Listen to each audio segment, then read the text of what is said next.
Either way, so this is pretty much the start of New York for me, though. That restaurant job flew by. Like, I wasn't making much money 6 months into living here. And I ended up getting this job dog walking. And I meet the guy at like a Starbucks, and he's like, "Look, just don't screw me over, all right, man, please." He's like, he actually had a rapper signed by Jay-Z. He was making the music videos for, and got him. He thought he had his big break, and I guess he got left out to dry and started a company. Turned into like $1 million profit company. It was huge. I watched it all come up, and it was dog walking. And I just got hired, and I'm walking dogs. You're putting their leashes on, and it's how I got to go in to the building, the Dakota, with and I remember, man, going in there. It was when I first got the job, actually. They were all nervous to give me the client because I was new, but I was doing a good job. They're like, listen, Jonathan was like their number one walker. And they said, listen, Jonathan can't do the walk. We got an A-list client. And the boss was all nervous. He's like, listen, are you good? You could do it. He's like, you need to cut your hair. Wear deodorant over there. He's telling me, please, Don, promise me you're going to take a bath and brush your hair, please. I guess maybe I didn't always look the best. I was never trying to impress people. No stains. He brought me a shirt. He's like, don't take this out the bag till right before you go there. Please, I don't want you to mess it up. And no, don't eat before. Just, be alert, be there, be ready, Dom, okay? You looking at me, Dom? He'd be telling me. And I was like, I kind of get it. And he lets me, they gave me the walk. I couldn't believe it, man. I got to, for real, it's like you're going to the Dakota. I couldn't even sleep the night before. I'm listening to that Roberta Flack, just that, strumming my pain with this fan. And man, just all night, man. And I didn't even want to call my family and tell them, just in case I messed it up. This is my big break in dog walking. You put that on a resume that you walk Roberta Flack's dog, it's like somebody's going to hire you over somebody that you're just like, oh, I walked that girl's dog. The one, she always dresses up nice for work.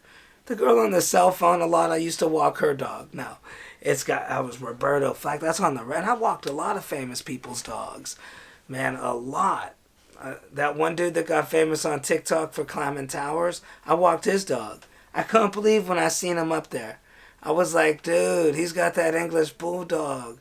I even commented, how's Winston doing, But, yeah, man. Well, I walked a lot of dogs with these hands in general in New York. I couldn't even count now. I used to have a journal of all the dogs and the times of the walks just to remember it. But my whole thing was, I was like, anything I do, I want to be the best. So I wanted to be the best dog walker. And I'd show up, I'd get to know their names, I'd read studies on dogs. I'd be like, oh, these dogs suffer commonly from hip dysplasia. I'd kind of bum some people out when you tell them with a pure breed the reality of it. But either way, I was a good dog walker with a lot of information. And sometimes people would be like, what do you do? How old are you? And I'd be like, well, I'm 29, man. I used to always act a little... when I started the job, I was like, let me just pretend. I made up a character in my head. That's what I do a lot. That's what I did a lot of my jobs. I'd make up characters, and I'd just be that person when I go to work, so it's like I'm not really there, So, yeah, for when I was dogging dogs, I used to talk like, I'd be like, well, yeah, sure, man, much obliged. Much obliged. And people tip me better. And I used to even walk, and I'd act real professional. I'd be like, I'm here to get scribbles. He has an appointment. She'd be like, yes, I know, Dom. We talked already.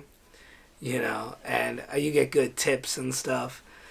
But yeah, that Roberta Flack dog. And I go into the Dakota, and that building, first off, they were remodeling for a while. So I just sat there and stared at it. Like, because it's just like, I did it, man. And I just was looking at that building, man. Like, I can't believe I'm going to walk in here. And, I just got myself together, tucked my shirt in real nice, and I went in there. And, I remember I sat there. I was like, hello. I talked real slow when I walked in. I said, I'm here to see Roberta Flack for a dog walking. And, I just felt like that's business professional for the situation, being in that building. I'm sure people talk to him fast a lot, so they might appreciate somebody just hi, you know. But anyways, they said sit right there. We gotta do a background check, and they fingerprinted me and did all this stuff. It's a hard building to get into. And he tells me after about 3 hours, I was ready to give up. And he tells me, he's like, hey, Dom, sorry it took so long. There was somebody else with a few things on their record, a misdemeanor, domestic assault, and, it says here, I don't know, weapon, right here, weapons charge. And he goes, but it turns out it's just somebody with your name from Ohio. That's where I'm from. He's like, you might want to look into that. I go, oh, yeah, thank you. Much obliged. And I walked in, and they kept telling me, they go, just walk in there. That's it. Just go in. You don't gotta, you don't gotta do, just walk in. Don't knock, they're telling me. And they told me, to the left is Yoko's apartment, and to the right is Yoko's. I still get it confused. But either way, I didn't know which one I was going to. I thought maybe there'd be a sign or something or a name on the door. I don't know why I thought that. And I go up, and I'm just standing there, and I didn't know which one, and I'm going, I guess I was walking towards the wrong one, because they got on an intercom. He said, psst, Dom, and I heard him in the walls, and he goes, the other way, go behind you, and I went to the right door, and he goes, just open it, and I just cracked the door, it's open, and she was singing, too. I walked right in her apartment. She didn't even know I was there. And I heard her still singing beautiful, Strumming My Pain. And it was beautiful. I'm like, wow, I thought it was the radio on. And she comes around the corner. She's like, ah! She didn't expect me. While I was playing with the dog, I was like, But then she ended up, we calmed her down. I got her to catch her breath. We drank some water. I told her, I said, don't worry, it's okay now. And I told her. And we had the dogs, and I was leashing them up, and, we had a conversation for about 5 minutes. I don't know if I want to dig into how I felt about it, but either way, I knew I had to make some better life choices. But I put her stuff on the dogs, and she's, don't let no paparazzi take pictures of my dogs. That's what she kept saying. I don't want to see my dogs in some newspaper. And I was thinking, like, in my mind, I'm like, it broke my heart. Like, because this is somebody, we grew up listening to, and she's like, you just know when somebody, you feel like maybe their mind's just slipping away. She's like, my dogs I don't want them in the public eye like me and stuff. I'm just like, all right. I was like, I won't let paparazzi. Like, this is New York. We have cell phones now, and I'm just like, I walked past Lady Gaga people that wasn't paparazzi. There was maybe a couple of people with cell phones or something, but I get there, and I got the dogs, and I get them outside, and paparazzi is everywhere. I couldn't believe it. It didn't even set in. They were all snapping pictures of her dogs. And to be honest, I've been chasing, like, fame my whole life, I guess you can say. New York, I'm living in New York. I thought somebody maybe knew me from breaking my sit-up record, too.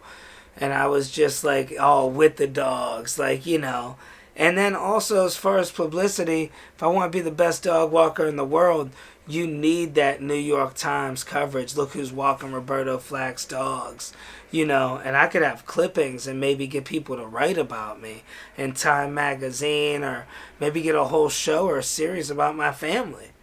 You think about it, I walked Roberta Flack's dog. There's people that have series about their whole family that did less than that.